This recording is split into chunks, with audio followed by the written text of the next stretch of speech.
الحمدللہ والصلاة والسلام علی رسول اللہ وعلی آلہ وصحبہ ومن والہ وبعد۔ جیسا کہ آپ تمام حاضرین مجلس کو اس بات کا بڑی شدت سے احساس ہے کہ یہ ماہ ہمارے معاشرے میں رسول اللہ صلی اللہ علیہ وسلم کی ذات اقدس، آپ صلی اللہ علیہ وسلم کی سیرت، آپ صلی اللہ علیہ وسلم کے شمائل، صورت اور دیگر فضائل مناقب بیان کرنے میں بہت زیادہ مشغول ہوتا ہے یہ مہینہ، اور یہ ایک اچھا انیشیٹو ہے المرصاد انسٹیٹیوٹ ورکشاپ کی طرف سے کہ رسول اللہ صلی اللہ علیہ وسلم کی سیرت کے جو عملی پہلو ہیں انہیں عوام الناس کے سامنے لایا جائے، اور آپ صلی اللہ علیہ وسلم کی شخصیت کو عملی شخصیت کے طور پر، رول ماڈل کے طور پر متعارف کروایا جائے۔ یہ ایک اچھا اقدام ہے۔ اللہ تعالیٰ جملہ منتظمین کو اس کی جزائے خیر عطا فرمائے۔ جو موضوع مجھے دیا گیا ہے وہ ہے آپ صلی اللہ علیہ وسلم بحیثیت داعی۔ یہ چونکہ ورکشاپ ہے تو میں چاہوں گا کہ درمیان میں میں کسی کا بھی نام لے کر اسے کہہ سکتا ہوں کہ کیا بات ہو رہی تھی، دو طرفہ انٹریکٹیو اور فعال یہ ہمارا سیشن ہو۔ ایسا نہ ہو کہ ہم ایک طرف سے ہی بس سنتے چلے جائیں اور دوسری طرف جو ہے بالکل گمسم ہو کر بیٹھی رہے۔ تو کیا آپ سب تیار ہیں اس کے لیے؟ مجھے اس کے لیے ٹیکسٹ کر دیجیے، اپنا ہاتھ بھی اٹھا دیجیے، اگر آپ ٹیکسٹ نہیں کر سکتے ہینڈ رائز کر دیجیے۔ جی بہتر، ماشاء اللہ، بارک اللہ فیکم۔ سب سے پہلے ہم یہ دیکھیں کہ داعی جو ہوتا ہے اس کا کردار کیا ہوتا ہے، وہ کیا کرتا ہے، اس کا جو ایم ہے، جو اس کا مقصد ہے وہ کیا ہوتا ہے داعی کا۔ اگر ہم داعی، دعوت دینے والا، اس چیز کو اپنے سامنے رکھیں تو ہمیں یہ چیز نظر آتی ہے کہ داعی کسی خاص فکر، سوچ اور نظریے کو پروموٹ کرنے والا ہوتا ہے، جو اپنے اندر ایک خاص سوچ اور نظریہ رکھتا ہے، اور وہ چاہتا ہے کہ یہ سوچ اور نظریہ دوسروں میں بھی پھیلے، قطع نظر اس بات سے کہ وہ نظریہ بذات خود ٹھیک ہے یا غلط۔ جبکہ رسول اللہ صلی اللہ علیہ وسلم کے متعلق جب یہ کہا جائے گا کہ آپ صلی اللہ علیہ وسلم بحیثیت داعی، تو اس کا مطلب ہوگا کہ آپ صلی اللہ علیہ وسلم رسول اللہ صلی اللہ علیہ وسلم اللہ کے رسول ہوتے ہوئے اللہ تعالیٰ کی طرف کس طرح سے دعوت دیتے تھے، اس کا طریقہ کار کیا ہوتا تھا، اور آپ صلی اللہ علیہ وسلم اس بلند مقصد کے لیے کیا کچھ جو ہے وارنے کے لیے، نچھاور کرنے کے لیے اور نثار کرنے کے لیے تیار ہوتے تھے۔ آج کا موضوع ہمارا اسی عنوان کے تحت ہوگا کہ آپ صلی اللہ علیہ وسلم بحیثیت داعی، اور اس موضوع کو بیان کرنے کا مقصد کیا ہے، تاکہ ہم گفتار کے غازی نہ بنے محض، بلکہ کردار کے غازی بھی بنے۔ کیونکہ دعوت کا جو طریقہ کار عموماً اس وقت ہمارے معاشرے میں اپنایا جاتا ہے وہ کچھ اس طرح سے ہے کہ لوگ سمجھتے ہیں کہ صرف لوگوں کو کہہ دینا، ان تک بات پہنچا دینا ہی دعوت ہے۔ نہیں، یہ دعوت کا بڑا ہی محدود تصور ہے۔ اصل میں جو دعوت ہے وہ زبان سے اتنی مؤثر نہیں ہوتی جتنی کردار سے مؤثر ہوتی ہے۔ مطلب گفتار کے غازی کی بنسبت کردار کے غازی کی تاثیر معاشرے پر زیادہ ہوتی ہے۔ تو آج کے اس سیشن میں انشاءاللہ کوشش ہوگی کہ انہی چیزوں کو آپ کے سامنے رکھا جائے۔ تو دعوت کا سب سے پہلے ہم دیکھتے ہیں قرآنی اصول کیا ہے۔ رسول اللہ صلی اللہ علیہ وسلم اسی قرآنی اصول کے مجسم تھے، مطلب اس کی عملی شکل تھے، اور وہ قرآنی اصول کیا ہے؟ اعوذ باللہ من الشیطان الرجیم، ادعو الی سبیل ربک بالحکمہ والموعظۃ الحسنہ وجادلہم باللتی ہی احسن۔ تو یہاں اگر دیکھیں تو ہمارے پاس جو ہے وہ یہ آیت کا ایک حصہ ہے، ادعو الی سبیل ربک، اپنے رب کے راستے کی جانب دعوت دیں۔ یہ آرڈر ہے، حکم ہے۔ اس کی تعمیل کیسے کرنی ہے؟ آگے بالحکمہ اور والموعظۃ الحسنہ، یہ دو اس کے ٹول ہیں، ذرائع ہیں۔ اگر محض دعوت سے بات نہ بنے تو پھر اگلا مرحلہ آئے گا وجادلہم باللتی ہی احسن، کہ ان سے اگر مناظرہ، ڈیبیٹ اور بات چیت کی بات آئے تو پھر صرف حسن نہیں کہا، وجادلہم باللتی ہی حسن نہیں، ہی احسن اسم تفضیل، مطلب جو سب سے اچھا ہے، حالات اور واقعات کے مطابق جو سب سے اچھا طریقہ ہوگا وہ اپنا کر ڈیبیٹ بھی کی جا سکتی ہے، مناظرہ بھی کیا جا سکتا ہے، لیکن مناظرہ ابتدا نہیں ہے۔ مناظرہ ابتدا نہیں ہے۔ ہمارے ہاں بسا اوقات مناظرے کو، مجادلہ، ڈیبیٹ اور اس طرح کی جو چبھتے سوالات پر مشتمل نشست، اس کو ابتدا بناتے ہیں۔ نہیں، وہ ابتدا نہیں ہے، بلکہ سب سے پہلے حکمت ہے، پھر موعظۃ الحسنہ۔ حکمہ کیا ہے؟ مفسرین جیسے کہ سیدنا عبداللہ بن عباس رضی اللہ تعالیٰ عنہ سے منقول ہے کہ حکمہ سے مراد قرآن کریم ہے۔ ادعو الی سبیل ربک بالحکمہ، یعنی جب آپ نے دعوت دینی ہے، دعوت دیتے ہوئے سب سے پہلے آپ نے کس کو مشعل راہ بنانا ہے اپنے لیے؟ قرآن کریم کو بالحکمہ. اور قرآن کریم ہمیں بہت سے اصول و ضوابط سمجھاتا ہے اور سکھاتا ہے، جس میں سب سے نمایاں وہ اگلا لفظ والموعظۃ الحسنہ، اچھے انداز سے واعظ اور نصیحت، اچھے اخلاق کے ساتھ، اچھے انداز کے ساتھ. اب آپ کہیں گے کہ ایک شخص زانی ہے، ایک شخص چور ہے، ایک شخص ڈاکو ہے، ایک قاتل ہے، ایک عزتیں لوٹتا ہے، تو ہم اس کو کیا آرام سے سمجھائیں گے؟ اس کو رسپیکٹ دیں گے؟ اس کی عزت کریں گے؟ جی، ایسے شخص کو جب ہم دعوت دیں گے تو کس انداز سے دعوت دینی چاہیے؟ جو ایک معاشرے میں ایک انتہائی غلط کردار کا مالک ہے، اس کو کیسے دعوت دینی چاہیے؟ کوئی بتائے گا حاضرین میں سے؟ جی انہیں رسپیکٹ کے ساتھ اور نرم طریقے سے دعوت دینی چاہیے. یعنی آپ کہنا چاہ رہی ہیں کہ ایک مجرم شخص ہے اس کو بھی رسپیکٹ دیں، تو اس کے جرم کو اور اس کو پروموٹ کریں؟ نہیں، اسی طرح نہیں کہ اس کو سختی اس طرح سے نہیں کرے نا کہ وہ دوبارہ پھر وہی جرم کرے. نہیں، ایک آدمی غلط ہے، ایک ہاں آدمی جی غلط ہے، اس کی آپ عزت کر رہے ہیں. جی آپ بتا دیں تفصیل سے، مجھے کچھ نہیں اس کے بعد. اتنی جلدی اپنا ہتھیار نہیں چھوڑا کرتے دعوت کے میدان میں. دعوت کے میدان میں اپنے ہتھیار اتنی جلدی نہیں پھینکے جاتے. اصل میں یہاں نقطہ کیا ہے؟ یہاں پر ماشاءاللہ اچھی کوشش کی ہے. اصل میں دو چیزیں ہیں، ایک ہے جرم، ایک ہے مجرم. ایک ہے جرم، ایک ہے مجرم. جرم سے ہم نفرت کریں گے، مجرم سے ہم اس کی طرفداری کریں گے. جرم سے نہیں، مجرم سے. کیوں؟ مجرم اگر جہنم جانے سے بچ گیا تو یہ ہماری کامیابی ہے. جرم سے ہمیں نفرت ہے، چاہے وہ چور ہے، زنا ہے، چوری ہے، زنا ہے، ڈاکہ ہے، گالی دینا ہے، دھوکہ دینا ہے، فراڈ ہے، ہر قسم، یہ سارے کے سارے گناہ ہمارے لیے قابل نفرت ہیں. لیکن جو شخص یہ گناہ کر رہا ہے، وہ شخصیت، وہ 4-5-6 فٹ کا جو فرد ہے، چاہے مرد ہے چاہے عورت ہے، کوئی بھی ہے، کیونکہ ہم نے دعوت اسی کو دینی ہے نا. اگر ہمیں اسی سے نفرت ہو تو ہم دعوت کس کو دیں گے؟ دعوت ہم دے رہے ہیں اسی 4-5-6 فٹ کے ایک انسان کو جو غلطیوں میں ملوث ہے. جب ہم اس کو دعوت دیں گے، اس کو بچانے کی کوشش ہے نا ہمیں ہماری. تو نبی مکرم صلی اللہ علیہ وسلم بھی جب تشریف لے کر آئے ہیں اس دنیا میں، بالکل ٹھیک ہے، یہ کمنٹ سیکشن میں لکھا ہے کہ حکمت و موعظت کے ساتھ سمامہ بن اسال والا واقعہ، بالکل ٹھیک ہے. تو یہاں یہ چیز مد نظر رکھیں، اس کا ہمارا مطلب یہ نہیں ہوتا کہ ہم مجرم کو سپورٹ کر رہے ہیں جرم کرنے پر. نہیں، اس کے جرم کو ہم سپورٹ نہیں کر رہے، اس کی شخصیت کو کر رہے ہیں کہ بھائی جرم چھوڑ دو، یہ جرم چھوڑ دو، جرم غلط ہے. ہم اس کے جرم کو کبھی بھی اچھی نگاہ سے نہیں دیکھتے. اب دیکھیے نبی مکرم صلی اللہ علیہ وسلم نے کفار کو کتنی بار یہ کہا ہے کہ اے کافرو یا اے مشرکو. ہاں، قل یا ایھا الکافرون ہے، لیکن کیا وہ دعوت کے میدان میں؟ نہیں. وہ ان کا جو دعویٰ تھا کہ اے محمد صلی اللہ علیہ وسلم، اگر آپ کو مال چاہیے، دولت چاہیے، عورت چاہیے، شہرت چاہیے، یہ سب کچھ ہم دیتے ہیں، لیکن ہمارے ساتھ ذرا کمپرومائز سے چلو.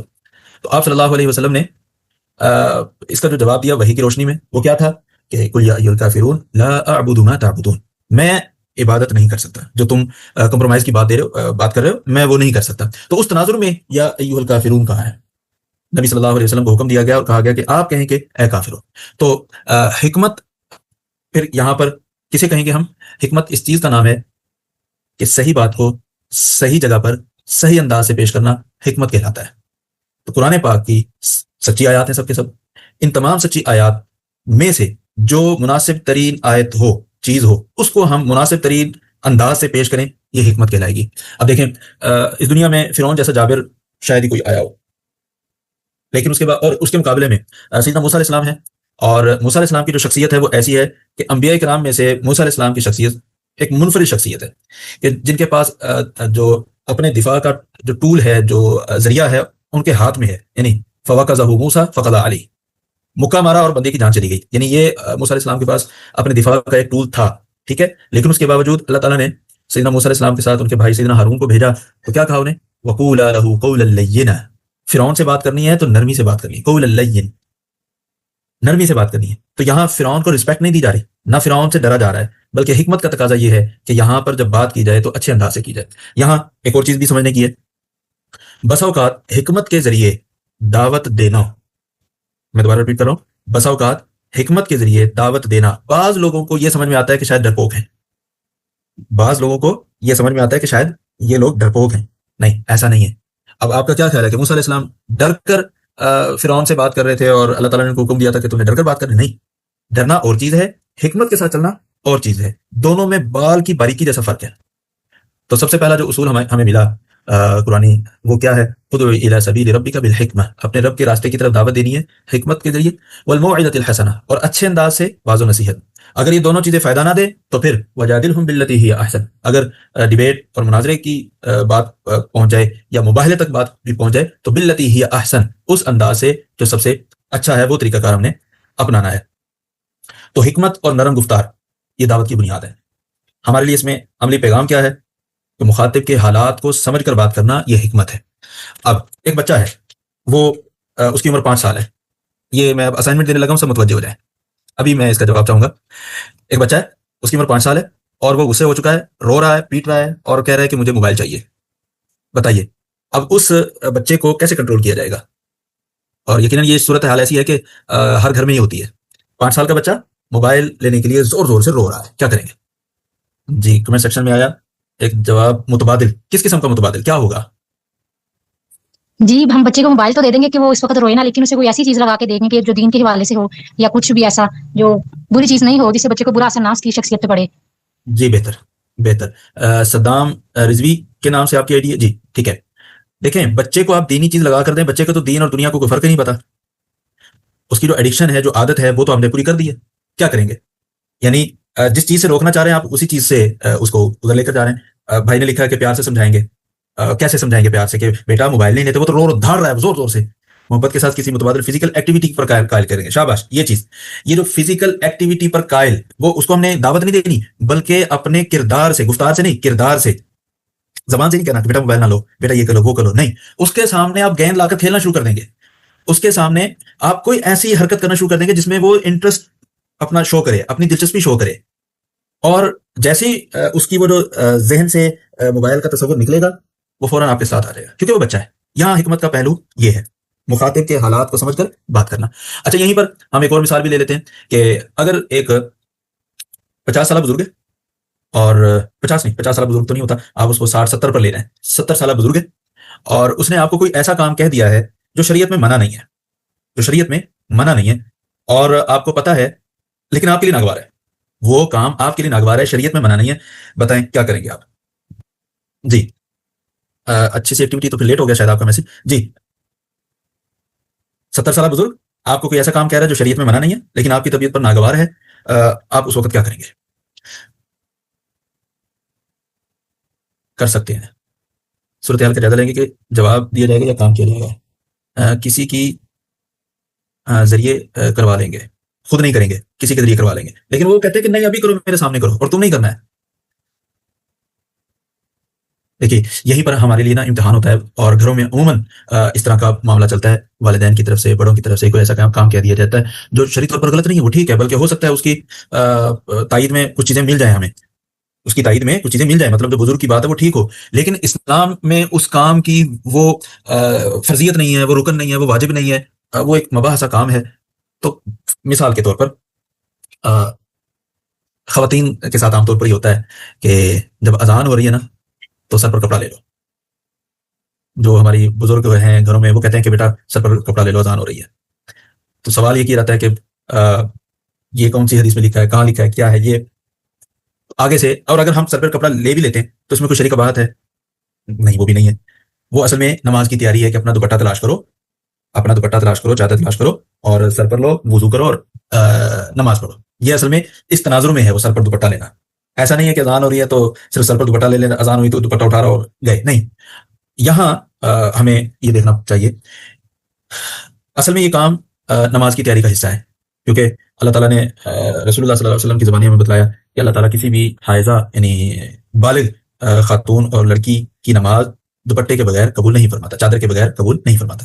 تو جب معاملہ ایسے ہے تو اس بات کو ماننے میں کوئی حرج نہیں ہے، اس بات کو ماننے میں کوئی حرج نہیں ہے، اس میں دوہرا اجر ہوگا، ایک تو نماز کی تیاری کی طرف آئیں گے، دوسرا بڑوں کا احترام اور اکرام بھی ہمارے سامنے آئے گا۔ ہم آگے چلتے ہیں کہ دوسرا جو اصول ہے جو نبی صلی اللہ علیہ وسلم کی زندگی سے ہمیں ملتا ہے وہ ہے صبر و استقامت، صبر و استقامت۔ اب دیکھیں مکی دور کی مشکلات اور آپ صلی اللہ علیہ وسلم کا صبر کتنا تھا۔ مکی دور کی مشکلات کہ آپ کی آنکھوں کے سامنے آپ کے صحابہ کو اذیت دی جاتی، آپ کو اذیت دی جاتی، شیب ابی طالب میں آپ نے ایک عرصہ گزارا، 3 سال کا عرصہ گزارا، اور فاقہ کشی، اور طائف میں جو آپ کے ساتھ رویہ اپنایا گیا، مکہ مکرمہ میں آپ صلی اللہ علیہ وسلم کے ساتھ جو طریقہ کار اپنایا گیا، وہ سارے کا سارا ہمیں سبق دیتا ہے کہ ہم صبر و استقامت، دعوت کے میدان میں صبر و استقامت کے بغیر آپ ایک قدم بھی نہیں اٹھا سکتے۔ صبر کا مطلب کیا ہے؟ دو چیزیں ہیں، ایک ہے برائی سے رکنا، یہ بھی صبر ہے، نیکی کرنا یہ بھی صبر ہے، ٹھیک ہے، اور تیسری صبر کی وہ شکل ہے جو عموماً ہمارے معاشرے میں موجود ہے، مطلب کہ تکلیف پر صبر کرنا۔ تو مکی دور کی مشکلات اور آپ صلی اللہ علیہ وسلم کا صبر، کیا مکی دور کی مشکلات کے سامنے آپ صلی اللہ علیہ وسلم نے نمازوں کی پابندی چھوڑ دی تھی؟ نہیں، جاری رکھی۔ اچھا، کیا آپ صلی اللہ علیہ وسلم نے دعوت چھوڑ دی تھی؟ نہیں، جاری رکھی۔ یہ بھی آپ صلی اللہ علیہ وسلم کا کیا ہے؟ صبر ہے۔ اور جو تکالیف دی گئی ان تکالیف کو آپ نے صبر کے ساتھ قبول کیا، اور اسی ماحول میں رہتے ہوئے آپ نے اپنی دعوتی سرگرمیاں جو ہیں وہ جاری رکھی۔ اب یہ صورتحال ایسی ہے کہ مخالفت کے باوجود استقامت دراصل ہمیں ایک سبق دیتی ہے کہ عموماً اچھے کام برے حالات میں ہوتے ہیں، عموماً بڑے بڑے اچھے کام برے حالات میں سامنے آتے ہیں، اچھے حالات میں اچھے کام کم ہی آتے ہیں۔ یہ آپ دیکھ لیں، اپنے آپ کو دیکھ لیں کہ آپ جب سہولیات تھوڑی تھی اس وقت محنت زیادہ کرتے تھے، یا اس وقت آپ کی جو پروڈکٹیوٹی تھی وہ زیادہ تھی، یا اس وقت جب سہولیات زیادہ ہیں اب آپ زیادہ کر رہے ہیں۔ کچھ افراد ایسے ہو سکتے ہیں جو سہولیات کے ساتھ زیادہ کر رہے ہوں، لیکن اکثر و بیشتر ایسا ہوتا ہے کہ جب حالات تنگ ہوتے ہیں نا تو اس وقت انسان کی جو پروڈکٹیوٹی ہے، جو اس کے ثمرات ہیں وہ زیادہ ہوتے ہیں۔ تو نبی صلی اللہ علیہ وسلم نے جو محنت مکہ مکرمہ میں کی ہے، 13 سال آپ صلی اللہ علیہ وسلم نے نبوت کے وہاں پر گزارے ہیں۔ میں اس تفصیل میں نہیں جانا چاہوں گا کہ وہ کیسے گزرے ہیں، کیونکہ آگے کچھ چیزیں ہیں جس کو میں وقت دینا چاہتا ہوں۔ تو عملی پہلو یہاں پر کیا ہے ہمارے سامنے کہ دباؤ اور مخالفت چاہے جتنی بھی آ جائے ثابت قدم رہنا ہے۔ ہمارے معاشرے میں جیسے آج کا دن دیکھ لیں جیسے گزرا ہے، بہت سے لوگ اس کو انتہائی نیگیٹو انداز میں بھی دیکھتے ہیں کہ دیکھیں جی ان کو خوشی نہیں ہے نبی صلی اللہ علیہ وسلم کے آنے کی، انہیں آپ صلی اللہ علیہ وسلم کی آمد پر مسرت نہیں ہے، وہ سوائے شیطان کے سبھی تو خوشیاں منا رہے ہیں، وہ اشارہ آپ کو پتہ ہے۔ لیکن یہ مخالفت جتنی بھی ہو، آپ کا جو معیار ہے وہ نیچے نہیں آنا چاہیے۔ یعنی مکہ مکرمہ کی زندگی میں جتنی بھی سختی آئی ہے، ایسا نہیں ہوا کہ آپ صلی اللہ علیہ وسلم اپنی جو اقدار ہیں، اپنی جو ویلیوز ہیں ان سے آپ پیچھے ہٹے ہوں، کبھی آپ نے جھوٹ بول دیا ہو، یا وعدہ خلافی کی ہو، یا امانت میں خیانت کر دی ہو، نہ، جو ویلیوز ہیں ان پر جو ہے مضبوطی سے کاربند رہے ہیں۔ دعوت جب ہم دینا چاہتے ہیں تو دعوت کے لیے سب سے پہلے اور سب سے ضروری حسن اخلاق کو جو ہے ہم بطور ٹول کے ہم استعمال کریں۔ حسن اخلاق، ہمارے ہاں یہ بہت بڑی ایک غلطی پائی جاتی ہے۔ ہم لوگ شاید یہ سمجھتے ہیں کہ اگر ہمارے پاس عقیدہ توحید ہے تو بس پھر ٹھیک ہے، باقی نہ اخلاق کی ضرورت ہے نہ کسی اور چیز کی ضرورت ہے، بس عقیدہ توحید کافی ہے۔ بھائیو، یہ ہماری بہت بڑی کوتاہی ہے، اور شاید اسی سوچ کی وجہ سے ہم تھوڑے سے منہ پھٹ گئے ہیں یا بد اخلاق ہو گئے ہیں۔ آپ صلی اللہ علیہ وسلم نے متعدد احادیث میں یہ فرمایا ہے کہ خیرکم احسنکم اخلاقا، تم میں سے بہتر وہ ہے جس کا اخلاق اچھا ہے۔ اور اخلاق اچھا ہونے کا مطلب یہ بھی ہرگز نہیں ہے کہ انسان محض اخلاقیات پر ہی زور دے، جو عقائد ہیں، جو نظریات ہیں، عقیدہ توحید ہے، اتباع سنت ہے، یہ ساری چیزیں اسے پش چلی جائیں، نہیں، ایسا بھی نہیں ہے۔ اور یہ انتہائی خطرناک معاملہ ہے۔ مطلب ہمارے یہاں حسن اخلاق یہ سمجھتے ہیں کہ جو زبان سے اچھا بولتا ہو، دوسروں سے تعامل جو ہے، دوسروں سے لین دین برتاؤ جو ہے وہ اچھے انداز سے کرتا ہو، یہ بھی اخلاق ہے، لیکن اس سے پہلے یہ ضروری ہے کہ میں اور آپ اللہ تعالیٰ کے حقوق پورے انداز سے ادا کریں۔ یہ سب سے بڑا اخلاق ہے۔ یعنی اس سے بڑا بد اخلاق کون ہوگا جو اللہ اور اس کے رسول کے حقوق تو ادا نہ کرے لیکن لوگوں کے حقوق ادا کرتا پھرے اور لوگوں سے یہ ٹیگ لگوا لے اور اپنے لیے یہ ریوارڈ وصول کرے کہ یہ بندہ بڑا با اخلاق ہے۔ اس سے بڑا بھی کوئی بد اخلاق ہوگا جو اللہ اور اس کے رسول کے حقوق ادا نہ کرے۔ تو آپ صلی اللہ علیہ وسلم کا جو اخلاق تھا وہ سب سے مؤثر ذریعہ تھا۔ اس کے شواہد کے طور پر آپ اس نوجوان یا اس دیہاتی کا واقعہ بھی سامنے لا سکتے ہیں جو صحیح مسلم میں ہے کہ دیہاتی ہے، مسجد میں آ کر اس نے کیا کر دیا ہے؟ پیشاب کر دیا۔ اب میں اور آپ اس جگہ پر ہوتے تو یقیناً اس دیہاتی شخص کو مار بھی پڑ جاتی ہے اور اس کو بہت کچھ کہہ دیا جاتا، لیکن صحابہ کرام بھی کچھ اسی انداز سے اس کی طرف لگ کے اس کو روکنے کے لیے تو آپ صلی اللہ علیہ وسلم نے لا تزریمو، خصوصی طور پر یہ لفظ بولے لا تزریمو، لا تمنعوا نہیں کہا کہ نہ روکو، نہیں، لا تزریمو۔ اور لا تزریمو کا مطلب یہ ہے کہ اگر وہ پیشاب کر رہا ہے تو اس کا پیشاب مت بند کرو۔ کیوں؟ بزرگ آدمی ہے، بڑی عمر کا ہے، پیشاب کو اس انداز سے درمیان میں روکنا اس کے لیے جسمانی طور پر فزیکل بیماری کا باعث بن سکتا ہے، یا اگر ایک جگہ سے اٹھ کر وہ کسی اور جگہ جاتا ہے پیشاب کرتے کرتے تو پیشاب تو پھر وہ ساری جگہ پر پھیل جائے گا۔ تو دونوں جو ہے نا منفی چیزیں ہیں۔ یہ کسی کا بیمار ہو جانا یا پوری مسجد یعنی مسجد کے بڑے حصے میں پیشاب کا پھیل جانا، دونوں غلط چیزیں ہیں۔ اور یہ بھی غلط چیز ہے کہ ایک آدمی مسجد میں پیشاب کر رہا ہے، تو تین غلط چیزیں۔ آپ صلی اللہ علیہ وسلم نے ایک غلط چیز کو تسلیم کر کے عارضی طور پر دو بڑی غلط چیزوں سے لوگوں کو بچایا. یہ آپ صلی اللہ علیہ وسلم کا اخلاق ہے. دو غلط چیزوں پر صبر کر کے ایک غلط چیز جو ہے نا ہوتی رہی، دو سے آپ نے روک لیا.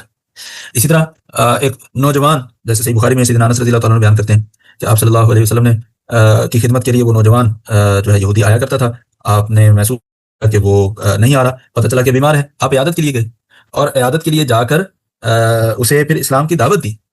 اب جب اسلام کی دعوت دی ہے تو لڑکے نے اپنے والد کو دیکھا، یہودی والد کو، تو یہودی والد نے اشارہ کر کے کہا اتو ابو القاسم، کہ ابو القاسم کی جو بات ہے تم مان لو. تو اس لڑکے نے آپ صلی اللہ علیہ وسلم کی بات کو مانا، کلمہ پڑھا اور اپنی روح جو ہے وہ ملک الموت کے حوالے کر دی. اب یہ نبی صلی اللہ علیہ وسلم کی ذات میں صدق تھا، سچائی تھی، امانت تھی، نرمی تھی کہ ایک بچے کی جان جو ہے جہنم سے بچ جائے. اور پھر آپ نے فوری فرمایا الحمدللہ الذی، تمام تعریفیں اللہ کی ذات کے لیے ہیں کہ جس ذات نے اس نوجوان کو جہنم سے بچا لیا.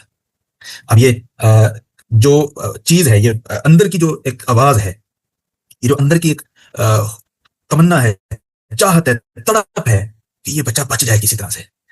اور پھر کیا ہوا؟ واقعی وہ بچہ بچا اور جنت کا راہی ہوا. تو یہ حسن اخلاق ہے جس کی ہمیں ضرورت ہے. ہم بسا اوقات یہی پر فیل ہو جاتے ہیں کہ جب ہمارے کردار کی ضرورت ہوتی ہے تو ہم کردار کی بجائے اپنی زبان کو بے لگام کر بیٹھتے ہیں اور لوگوں کو اپنے آپ سے متنفر کر بیٹھتے ہیں. جب آپ نے دعوت دینی ہے تو آپ نے مرحلہ وار چیزوں کو رکھنا ہے.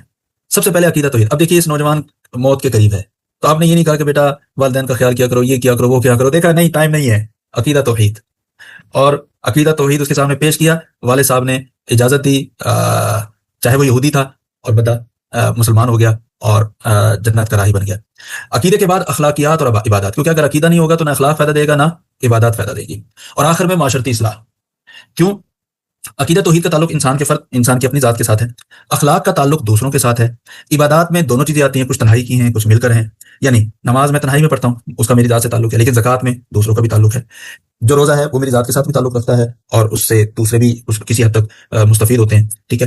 حج ہے، اس میں میری ذات بھی ہوتی ہے اور پوری دنیا سے مسلمان بھی ہوتے ہیں. تو اسی طرح بڑھتے جب جائیں گے تو جب ایک فرد کی اصلاح ہوگی، عقیدہ توحید اخلاق اور عبادت، تو ایک فرد کے بعد پھر معاشرے کی اصلاح بھی ممکن ہوگی. تو عملی پہلو ہمیں یہاں سے کیا ملتا ہے کہ دعوت میں آسان اور بنیادی باتوں سے آغاز کیا جائے. عقیدہ توحید سب سے آسان ہے، مشکل نہیں ہے، سب سے آسان ہے. عقیدہ توحید اپنانا سب سے آسان ہے. کیوں؟ مشرک تو جگہ جگہ پر ٹھوکرے کھاتا ہے اور مومن کے لیے ون ونڈو آپریشن ہوتا ہے. جو کام ہے وہ ایک ہی جگہ سے ہوگا، جو بھی ہوگی ایک ہی جگہ سے ہوگا. One window operation. تو ون ونڈو آپریشن آسان ہوتا ہے یا جگہ جگہ کی ٹھوکرے کھانا آسان ہوتا ہے؟ One window. اور یہی عقیدہ توحید ہے. تو دعوت دین میں رسول اللہ صلی اللہ علیہ وسلم نے بھی جن چیزوں کو اپنے سامنے رکھا ہے ان میں سب سے پہلے عقیدہ توحید ہے.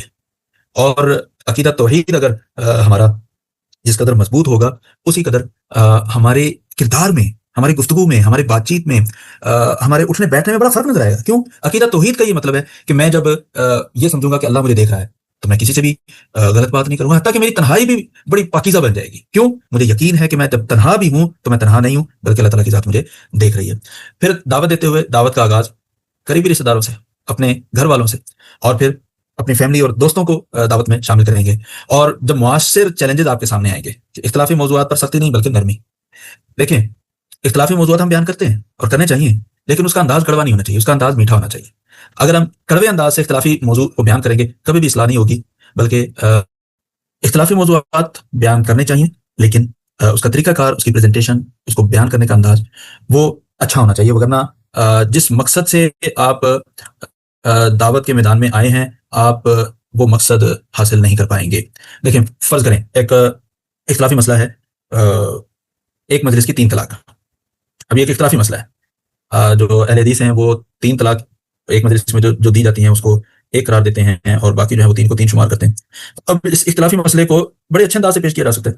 وہ کیا کہ بھائی طلاق دینے کا جو سب سے بہترین طریقہ ہے، طلاق حسن جس کو کہتے ہیں، وہ کیا ہے؟ ایسے توہر میں طلاق دی جائے جس میں میاں بیوی نے جسمانی تعلق قائم نہ کیا ہو اور ایک بار طلاق دی جائے، بس یہ طلاق حسن ہے. اور اس پر کسی بھی فرقے کا، کسی بھی گروہ کا کوئی اختلاف نہیں ہے. سب کہتے ہیں کہ اسی طرح سے طلاق دینی چاہیے. تو جب طلاق حسن کا یہ طریقہ ہے کہ ایک طلاق دینی ہے تو 3 کیوں دی جاتی ہیں؟ یہ 3 دینے سے کیوں نہیں روکا جاتا؟ یہ تو بات کا معاملہ ہے نا کہ طلاق دے دی اب ہوگی یا نہیں. سوال یہ ہے کہ لوگوں کو طلاق حسن کے لیے ترغیب کیوں نہیں دی جاتی؟ اصل مسئلہ یہ ہے. اس کی ترغیب دی جائے نا، اور ترغیب نہیں دی جاتی. کیوں؟ کہ لوگ اکٹھے ہو جائیں گے، ایک موقع پر آ جائیں گے. میاں بیوی کے اندر جو اختلافات ہیں وہ جو ہیں اس انداز سے نہیں رہیں گے جیسے چلتے ہیں. میں اس مسئلے کی مزید باریکی میں نہیں جانا چاہتا. جو اہل علم ہیں وہ سمجھ گئے ہیں کہ میں کیا بات کرنا چاہتا ہوں. تو اس طرح صرف یہ ایک مسئلہ نہیں اور بہت سے مسائل ہیں. دیکھیں کوئی بھی اختلافی موضوع ہے اگر آپ اس کو علمی انداز سے بیان کریں گے, علمی انداز سے اس کو پیش کریں گے, کبھی بھی وہ لڑائی جھگڑے کا باعث نہیں بنتا.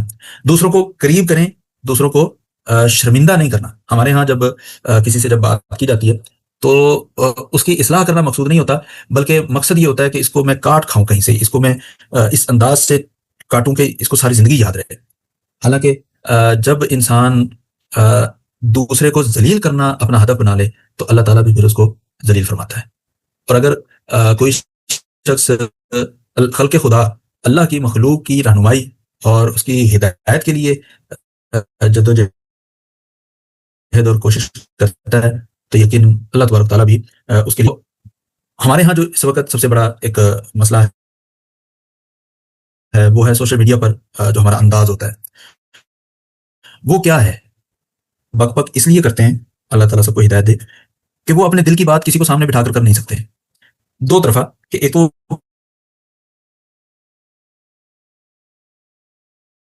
بات تو دوسروں کا طریقہ کار سخت ہوتا ہے کہ جو عالم ہمیں مراقبہ یعنی اللہ تعالیٰ جو رقیب ہے نا, رقیب, اس کو, اور یہ بھی عقیدہ توحید ہے, اس کو اجاگر کرنے کی ضرورت ہے کہ اللہ تعالیٰ نے ہمیں جو ہے اپنا بندہ بنایا ہے اور ہر وقت اللہ تعالیٰ ہماری جو ہے نگرانی فرما رہا ہے.